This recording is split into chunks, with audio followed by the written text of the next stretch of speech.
오늘은 요한복음 10장 22절에서 29절을 보도록 하겠습니다. 수전절이 이르니 예수님은 자신이 선한 목자라 말씀하시며 나보다 먼저 온 자는 절도요 강도며 사꾼이라 말씀하셨는데 이와 동일한 모습을 모형과 그림자로 말씀하고 있는 곳이 있습니다.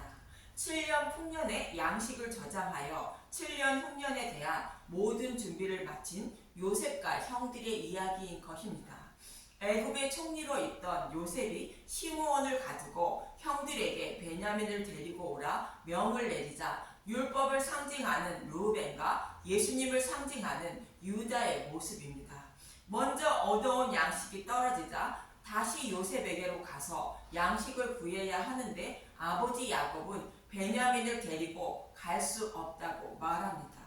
그러자 르우벤은 어떤 말을 하는지 창세기 42장 36절에서 37절을 보면 알 수 있습니다. 창세기 42장 36절 그들의 아버지 야곱이 그들에게 이르되 너희가 나에게 내 자식들을 잃게 하는도다. 요셉도 없어졌고 시므온도 없어졌거늘 베냐민을 또 빼앗아 가고자 하니 이는 다 나를 해롭게 함이로다.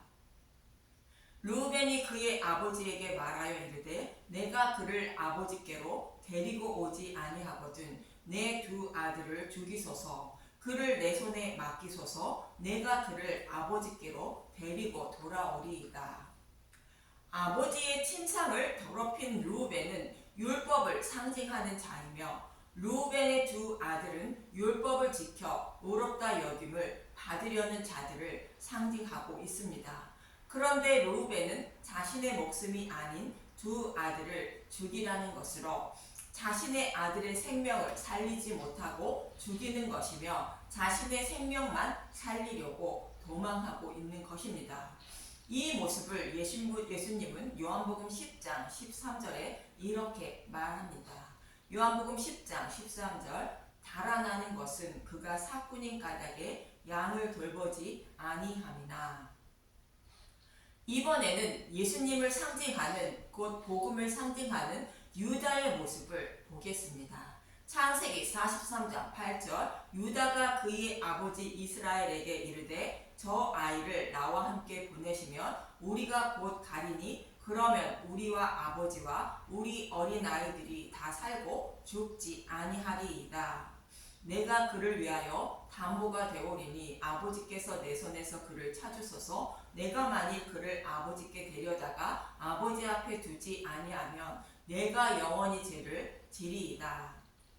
르우벤과 달리 유다는 자신의 목숨을 스스로 버리면서까지 베냐민을 곧 하나님의 양을 목숨을 구한다고 말하고 있습니다. 이 모습을 예수님은 요한복음 10장 15절에 이렇게 말씀하십니다. 아버지께서 나를 아시고 내가 아버지를 아는 것 같으니 나는 양을 위하여 목숨을 버리노라. 예수님이 양을 위하여 목숨을 버리는 것처럼 유다도 동일하게 말하고 있는 것입니다. 이처럼 사꾼은 곧 율법은 자신이 기르는 양의 목숨을 살리지 못하고 달아나지만 선한 목자는 곧 복음은 목숨을 바치면서까지 양의 생명을 살리신다는 것입니다. 예수님만이 우리의 생명을 살리심을 기억하시고 본문 22절을 보겠습니다.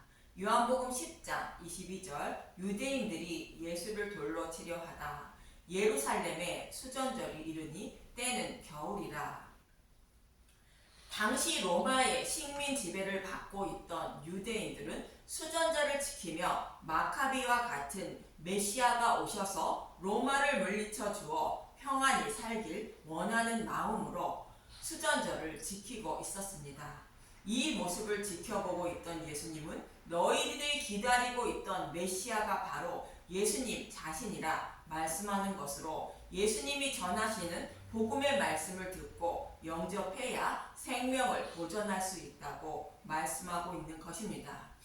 먼저 수전절의 의미를 알아보겠습니다. 시대적 배경을 잠시 알아보면 바벨론 포로에서 돌아온 이스라엘 백성이 성전을 재건하고 다시는 하나님을 우상처럼 섬기지 않는다고 다짐했지만 약 100년 뒤에 누가 성전문을 닫았으면 좋겠다는 말라기의 말씀을 끝으로 하나님 말씀이 없는 암흑기가 약 400년 동안 흐르게 되고 약속하신 메시아가 오시게 됩니다. 바사왕 고레스에 의해 포로에서 돌아온 이스라엘 백성들은 결국 그리스의 곧 헬라에 의해 식민 지배를 받게 되는데, 시리아 총독 안티오쿠스 에피파네스 4세가 예루살렘을 침공하여 성전에 제우스 신상을 세우고 제단에 돼지피를 뿌리는 치욕스러운 일을 행하자 레위 계열의 제사장인 마띠아가 반기를 들어 항쟁한다고 죽고 그의 아들들이 대신 싸우게 되는데, 유다가 곧 마카비가 선봉에 서서 싸워 주전 164년경 예루살렘을 탈환하고 약 100년간 자유를 얻어 성전에서 하나님을 섬기게 됩니다. 이 날을 기념하는 것이 수전절입니다. 이스라엘 백성은 하누카라 부르며 지금도 이 날을 기념하고 있습니다. 이스라엘 백성들은 예수님 당시에도 로마의 식민지 지배를 받으며 수전절을 기념하고 있던 것으로, 약속하신 메시아가 속히 오셔서 마카비처럼 로마를 물리쳐 주어 자유를 얻기를 간절히 바라며 수전절을 지키고 있었던 것입니다. 이 모습을 지켜보고 계시던 예수님은 너희들이 간절히 바라고 있는 메시아가 예수님 자신임을 말씀하시는 장면입니다. 이스라엘 백성이 로마의 식민 지배를 받고 있다는 것은 하나님 백성들이 사탄의 노예로 살아가고 있다는 것을 모형하는 말씀입니다. 이런 자들을 노예에서 해방시켜 생명을 얻게 하시려고 예수님이 오셨다고 말씀하고 있는 것입니다. 본문 28절에 내가 그들에게 영생을 주노니 영원히 멸망하지 아니할 것이요 또 그들을 내 손에서 빼앗을 자가 없다고 말씀하시는 것입니다. 그런데도 유대인들이 예수님을 배척하자 예수님의 마음이 어떠했는지 예레미야 선지자의 말을 통하여 잘 알 수 있습니다. 예레미야 8장 18절에서 22절을 보겠습니다. 8장 11절을 먼저 보겠습니다. 예레미야서 8장 11절. 그들이 딸 내 백성의 상처를 가볍게 여기면서 말하기를 평강하다 평강하다 하나 평강이 없도다. 여호와께 곧 복음의 말씀으로 돌아오지 않으면 바벨론 포로에 끌려간다는 선지자의 말을 듣고도 자신들은 하나님의 이름을 부르며 율법을 잘 지키고 있으니 당연히 하나님이 안전하게 잘 지키어 주어 포로에 끌려가지 않을 것이라 믿고 있는 것입니다. 그래서 평강하다, 평강하다 말한다는 것이지만 반드시 포로에 끌려가고 만다는 것입니다. 우리도 교회만 열심히 다니고 목사님 말씀만 잘 따르면 구원을 받는다고 생각하는 것과 동일한 것으로 복음의 말씀을 믿어야 구원받음을 입고 있는 모습인 것입니다. 이러한 이스라엘 백성의 모습을 보고 있는 예레미야 선지자는 8장 18절부터 22절에 이렇게 외치고 있습니다. 예레미야서 8장 18절. 선지자의 번뇌, 슬프다 나의 근심이여 어떻게 위로를 받을 수 있을까? 내 마음이 병들었도다. 여호와께 돌아오라고 아무리 외쳐도 돌아오지 않는 백성을 보고 비통해하는 모습인 것입니다. 예레미야서 8장 19절. 딸 내 백성의 심히 먼 땅에서 부르짖는 소리로다. 여호와께서 시온에 계시지 아니한가? 그의 왕이 그 가운데 계시지 아니한가? 그들이 어찌하여 그 조각한 신상과 이방의 헛된 것들로 나를 경노하게 하였는고 하시니. 이스라엘 백성들이 섬기고 있는 하나님이 살아계신데 이들은 왜 이방인들이 우상을 섬기듯 하나님을 헛된 우상처럼 섬기고 있어 하나님을 경노하게 하느냐고 말하는 것입니다. 예레미야서 8장 20절. 추수할 때가 지나고 여름이 다하였으나 우리는 구원을 얻지 못한다 하는도다. 딸 내 백성이 상하였으므로 나도 상하여 슬퍼하며 놀라움에 잡혔도다. 여름이 지나고 추수 뒤인 가을이 지나면 추수가 모두 끝나는 것처럼 이들은 결국 여호와께 돌아오지 못하여 바벨론 포로에 끌려가게 되었다는 것입니다. 그래서 바벨론 포로에 끌려가는 백성들의 모습을 보고 있노라면 너무 슬프다는 것입니다. 저와 여러분이 예수님의 이름만 부르며 복음을 믿지 않아 지옥불에 끌려가는 모습을 보고 울고 계시는 하나님의 모습을 그리고 있는 것입니다. 예레미야서 8장 22절 길르앗에는 유황이 있지 아니한가 그곳에는 의사가 있지 아니한가 딸 내 백성이 치료를 받지 못함은 어찌 됨이고. 길르앗에는 유황과 의사가 있다는 것으로 병든 자를 치료해줄 약과 병원과 의사가 있다는 것인데 그런데 왜 이스라엘 백성이 치료받지 못하고 있느냐고 말하고 있는 것으로 유대인의 지도자를 의사에 비유하고 하나님의 말씀을 유황에 비유하여 말씀하는 것인데 유대인의 지도자들은 모두가 돌팔이 의사라고 말하고 있는 것입니다. 그래서 이렇게 치료받지 못하는 양들을 복음으로 치료하여 생명을 얻게 하시기 위하여 오신 분이 예수님 자신이라고 말씀하시는 것입니다. 이렇게 수전절을 지키며 약속하신 메시아를 기다리고 있는 이스라엘 백성들을 예수님은 지켜보시는데 본문 23절은 이렇게 말씀하십니다. 요한복음 10장 23절 예수께서 성전한 솔로몬 행각에서 거니시니. 성전한 솔로몬 행각이 나오는데 솔로몬 행각은 성전을 정면에서 바라보고 있는 모습입니다. 다윗은 피를 많이 흘려 성전을 세우지 못한다고 하나님은 말씀하셨습니다. 역대상 22장 8절 여호와의 말씀이 내게 임하여 이르시되 너는 피를 심히 많이 흘렸고 크게 전쟁하였느니라. 내가 내 앞에서 땅에 피를 많이 흘렸은즉 내 이름을 위하여 성전을 건축하지 못하리라. 다윗이 피를 많이 흘렸다고 크게 전쟁을 했다는 것은 예수님이 십자가에서 사탄의 머리를 밟고 크게 승리하시는 모습을 그리고 있는 것입니다. 그래서 다윗은 성전을 세울 모든 준비만 마치게 되는 것입니다. 이 모습을 예수님은 이렇게 말씀하십니다. 요한복음 16장 7절 그러나 내가 너희에게 실상을 말하노니 내가 떠나가는 것이 너희에게 유익이라. 내가 떠나지 아니하면 보혜사가 너희에게로 오시지 아니할 것이요 가면 내가 그를 너희에게로 보내리니. 내가 떠나가는 것은 예수님이 죽으시고 부활 승천하셔야 약속하신 성령님이 오셔서 마음의 성전을 세워주시고 진리의 길로 인도하여 구원해 주신다는 뜻입니다. 그래서 예수님이 죽으시고 부활 승천하는 모습을 다윗이 크게 전쟁하여 예루살렘을 탈환하고 이스라엘 백성의 왕이 되는 모습으로 그리고 있는 것입니다. 그리고 다윗이 성전을 세울 모든 준비를 마치자 그의 아들 솔로몬이 성전을 세우고 모든 전쟁이 그치고 백성들이 평안하게 살았던 것입니다. 열왕기상 4장 24절에서 25절을 보겠습니다. 열왕기상 4장 24절 솔로몬이 그강 건너편을 딥사에서부터 가서까지 모두 그강 건너편의 왕을 모두 다스림으로 그가 사방에 둘린 민족과 평화를 누렸으니 솔로몬이 사는 동안에 유다와 이스라엘이 단에서부터 부엘사바에 이르기까지 각기 포도나무 아래와 무화과 나무 아래에서 평안히 살았더라.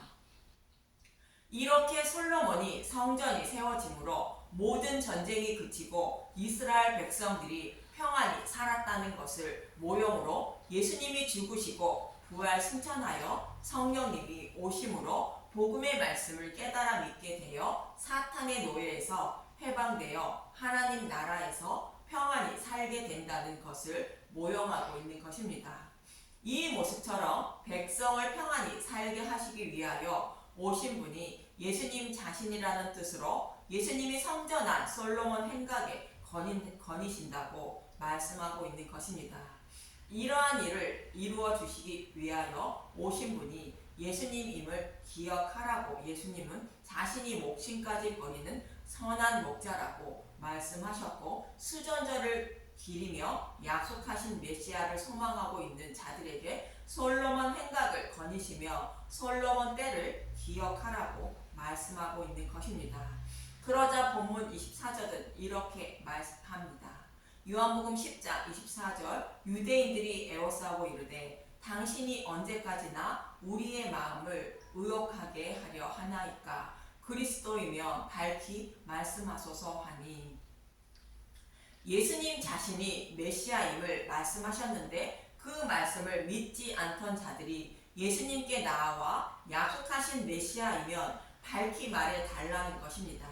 이들은 마카비와 같이 로마와 싸워 이겨 자신들에게 자유를 주실 육적인 메시아를 기다리고 있는 자들인데, 예수님은 영적인 메시아로 사탄의 노예로 있는 하나님 백성을 구원하러 오셨음을 말씀하고 계신 것입니다. 그러자 본문 25절에 예수님은 이렇게 말씀하십니다. 요한복음 10장 25절, 예수께서 대답하시되 내가 너희에게 말하였으되 믿지 아니하는도다. 내가 내 아버지의 이름으로 행하는 일들이 나를 증거하는 것이거늘 너희가 내 양이 아니므로 믿지 아니하는도다. 예수님이 행하시는 기적과 이적을 통하여 약속하신 메시아임을 말씀하고 있었다는 것입니다. 성경에는 약속하신 메시아가 오시면 각종 병든 자를 고쳐주신다고 말씀하고 있는 것입니다. 그래서 예수님은 기적과 이적을 통하여 많은 병자들을 고쳐주시며 약속하신 메시아임을 증거하고 있었던 것입니다.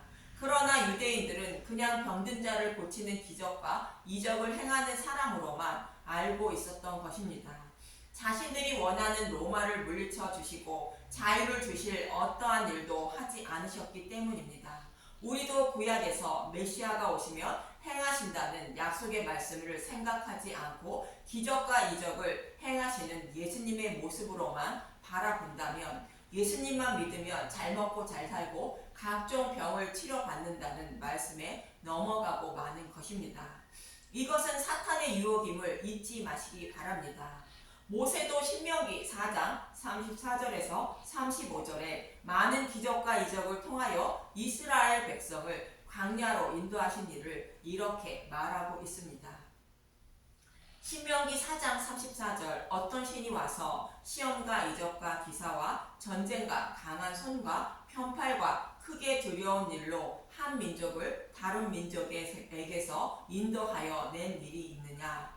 이는 다 너희의 하나님 여호와께서 애굽에서 너희를 위하여 너희 목전에서 행하신 일이라.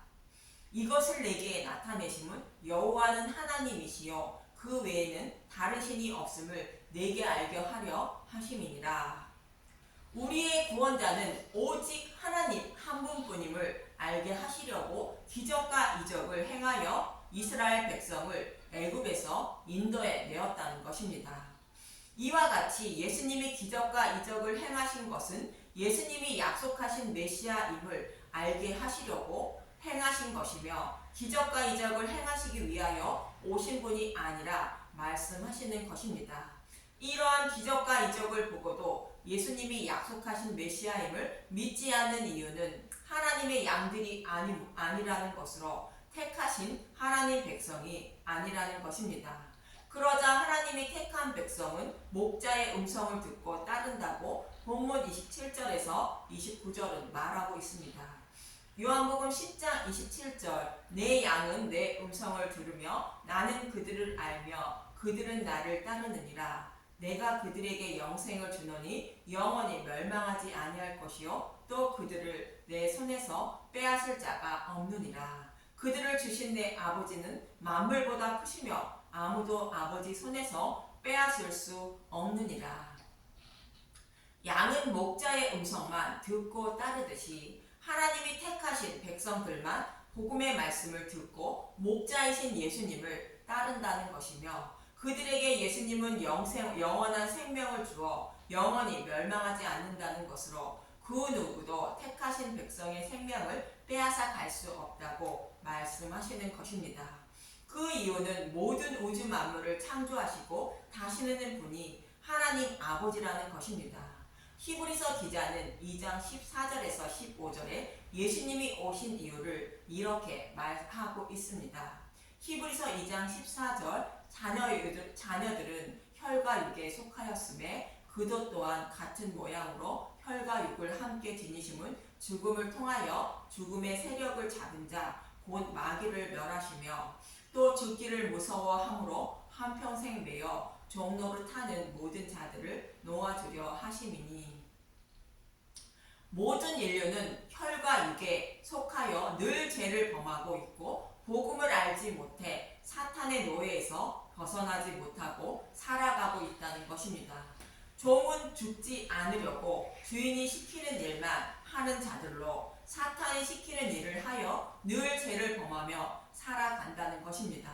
이러한 저와 여러분을 구원하시기 위하여 우리와 동일한 혈과 육을 곧 육신의 몸을 지니시고 예수님이 오신 것은 우리를 사탄의 노예에서 해방시켜 자유를 얻게 하시려고 오셨다는 것입니다. 이렇게 저와 여러분의 생명을 구원하시기 위하여 오신 예수님이 영원한 생명을 주실 것임을 잊지 마시고 그분이 어떤 분인지 복음의 말씀을 통하여 더 알아가는 저와 여러분이 되시길 간절히 기도드립니다. 감사합니다.